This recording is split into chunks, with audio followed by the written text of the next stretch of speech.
안녕하세요. 보양남입니다. 오늘의 주제는 암과 보험이라는 것을 가지고 공부를 해보도록 하겠습니다.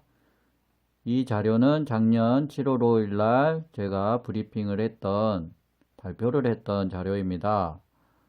초보 설계사님들과 일반인 분들이 참고를 해 주셨으면 하는 바람으로 올려봅니다. 오늘은 세 가지 공부를 해보겠습니다. 암에 대한 정의, TNM 병기,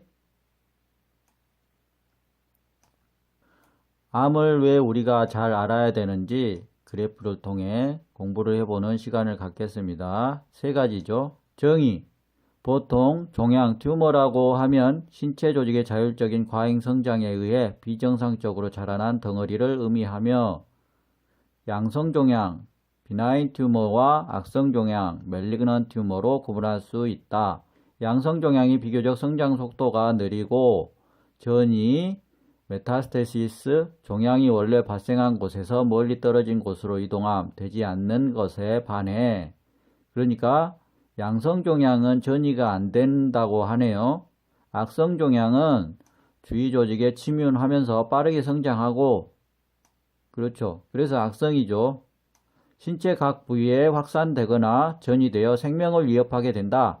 따라서 악성 종양을 암과 동일한 의미로 생각할 수 있다. 신체를 구성하는 가장 작은 단위인 세포, 셀은 정상적으로는 세포 자체의 조절 기능에 의해 분열 및 성장하고, 수명이 다하거나 손상되면 스스로 사멸하여 전반적인 수의 균형을 유지한다. 그러나 여러가지 원인에 의해 이러한 세포 자체의 조절 기능에 문제가 생기면 정상적으로는 사멸해야 할 비정상 세포들이 과다 증식하게 되며, 경우에 따라 주위 조직 및 장기에 침입하여 덩어리를 형성하고 종괴라고 합니다. 기존의 구조를 파괴하거나 변형시키는데 이러한 상태를 캔서라고 정의할 수 있다라고 그랬죠. 그래서 정상적으로는 사멸해야 쭉 해서 상태까지가 영역 표시해 놓은 부분이 핵심적인 부분이 되겠습니다. 암에 대한 정의, 서울대학교 병원 의학정보 출처 네이버 지식백과입니다. 암의 증상에 대해서 알아보겠습니다. 급격한 체중 감소, 식욕 저하, 심한 피로감, 빈혈, 식은땀, 뼈가 저림, 종기, 출혈, 궤양 등 다 아시는 내용이죠. 통계는 암 치료 기술은 발달하고 있지만 여전히 질병에 의한 사망 원인 1위이며 성인 3명 중 1명이 암에 걸린다. 자, 암은 예전에 제가 설명해 드렸다시피 부동의 1위입니다. 3대 질환이 있죠. 암, 급성심근경색, 뇌졸중입니다. 그 뇌졸중하고 급성심근경색이 아무리 따라온다 해봤자 암을 이기지는 못합니다. 암이 제일 중요합니다. 제가 보험 상품은 다 중요하다라고 생각은 하고 있지만 그 중에 탑을 꼽으라면 당연히 암입니다. 왜? 발생 비율이 그만큼 높고 49.5%, 약 50%가 되겠죠.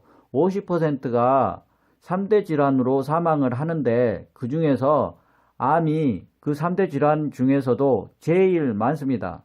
당연히 확률적으로 암에 대한 비중을 크게 잡아줘야 되겠죠. 설계를 할 때요. 초보 설계사님들이 가장 중요하게 생각해야 될 부분이 바로 이 암보험에 대한 기준을 어떻게 설정하느냐라는 것을 항상 고민하셔야 됩니다. 한 해 총 발생은 21만 4천여 건이고 치료 과정 중 많은 경비가 소요되고 또한 가족들에게는 지울 수 없는 상처로 남게 되는 질병이다. 의료기술의 발달로 조기에 발견할 수 있다면 거의 모든 암은 치료할 수 있다. 문제는 비용이다. 여기에 보시면 의료기술의 발달로 조기에 발견할 수 있다면 보이시죠? 의료기술은 실제로 많이 발전하고 있어요. 과거에 비해서 굉장히 급속도로 발달하고 있고, 의학정보지를 보더라도 앞으로 4, 5년 후면 거의 모든 암은 다 정복할 수 있다라는 내용을 간간히 보게 됩니다. 이것은 알고 있으되 문제는 그 의료 기술을 내가 소화해낼 수 있냐는 것이죠. 어떤 의미입니까? 바로 이 비용 문제입니다. 의료 기술이 아무리 좋은들 비용이 많이 들 거 아니에요. 그렇다라고 하면 이 비용을 커버할 수 있느냐? 그거에 대한 초점을 항상 생각하시기 바랍니다. 두 번째, TNM 병기에 대해서 알아보도록 하겠습니다. 암 진단서를 보면 TNM 병기가 있죠. 그게 의미하는 게 무엇인지 일반인들은 잘 몰라도 상관없습니다. 하지만 설계사는 알고 있어야 됩니다. 알아보도록 하겠습니다. T는 0부터 4까지, N은 0부터 2까지, M은 1까지입니다. 이 0이라는 숫자는 이상이 없는 거예요. 숫자가 많을수록 안 좋은 게 되겠죠. T는 튜머의 약자로 종양이 해당 위치에서 얼마나 커졌는지 사이즈를 말하는 것입니다. N은 림프절 노드에서 마디를 뜻하는 노드의 앞글자로 림프절 전이가 얼마나 일어났는지, M, 원격 전이가 없으면 0, 있으면 1로 표기합니다. 그 다음에 세 번째 그래프인데요. 현재의 이 가로축, 5년 후의 가로축, 10년 후의 가로축 해서 폼선이 이렇게 그려져 있죠.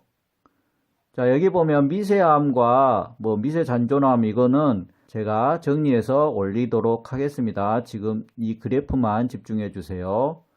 자, 발견은 5년, 10년으로 갈수록 빨리빨리 발견합니다. 그건 이해되시죠? 국가에서 조기 발견하기 위한 정책을 많이 쏟아붓고 있죠. 금전적으로. 치료 종기는 발견과 같은 의미로 생각하면 됩니다. 그래프는 반대 방향이지만 같은 의미로 생각하세요. 치료 종기도 5년, 10년 짧아진다 라고 생각하시면 됩니다. 치료 종기가 지금 얼마인지 아십니까? 대략적으로 5년, 4년 6개월 그 정도 수준이라고 합니다. 평균적으로. 우리가 말할 때는 그냥 5년이라고 해요. 5년이라고. 하지만 이 치료 종기가 갈수록 짧아진다는 것이죠. 의학기술이 발전하니까. 그겠죠? 자, 여기 포물선에 보시면 곡선에 현재는 발견을 이쯤에서 한다라고 치고 치료 종기가 5년이라고 그랬죠. 그런데 여기 표에서 설명할 때는 이 5년, 4년 이것은 의미가 없고 범위 안의 것을 생각을 해보세요. 이렇게 해서 이 범위 안에 들어가죠. 현재 이만큼을 발견한다라는 것이에요. 암 발생 비율이 같다라고 했을 때 의학적인 발견을 뜻하는 것입니다. 다시 정리해 드리면 모든 사람이 같은 암을 가지고 있지는 않겠지만 제가 지금 말씀드리는 것은 그 암을 현재 가지고 있는 것을 의학적으로 발견하는 비율을 말하는 것입니다. 그 뜻을 이해를 잘 하셔야 돼요. 이만큼을 발견을 했다라고 치면 5년 뒤에는 이만큼 더 많은 사람들을 발견한다라는 것이죠. 의학기술은 더 발전을 하고 사람들은 조기에 암을 발견을 하게 되니까요. 현재보다 5년 후에 더 많은 사람들이 발견을 하겠죠. 이 암의 발생은 지금보다는 미래로 갈수록 더 발병률은 높아진다고 합니다. 하지만 그것을 말하는 게 아니고 여기 그래프에서는 지금 현재 같은 비율의 암 환자가 있다라고 쳤을 때 의학기술적으로 발견하는 것을 뜻하는 것입니다. 10년 후에는 이만큼이 되겠죠. 그럼 더 많이 발견을 하겠죠. 그래서 암보험을 설계를 할 때 많이 가입시켜 주는 게 좋겠죠. 그런데 암이 아시다시피 비싸죠. 그래서 그것에 대한 고민을 하셔야 됩니다. 이 사람 나이와 가족력, 미래에 보험을 깨지 않고 특별한 경우가 있으면 더 좋은 경우가 있으면 고민을 해볼 필요가 있겠지만 깨지 않고 꾸준히 가져갈 수 있는지 그런 여러 가지 상황들을 미리 설계사가 정보를 수집을 해서 그것에 맞춰서 설계를 해야 되겠죠. 이야기가 길어졌는데 이 세 가지 오늘 공부를 했는데요. 앞으로 뒤에 보면 자료들이 많은데 다음에는 또 다른 암에 대한 정보를 가지고 공부를 해보도록 하겠습니다.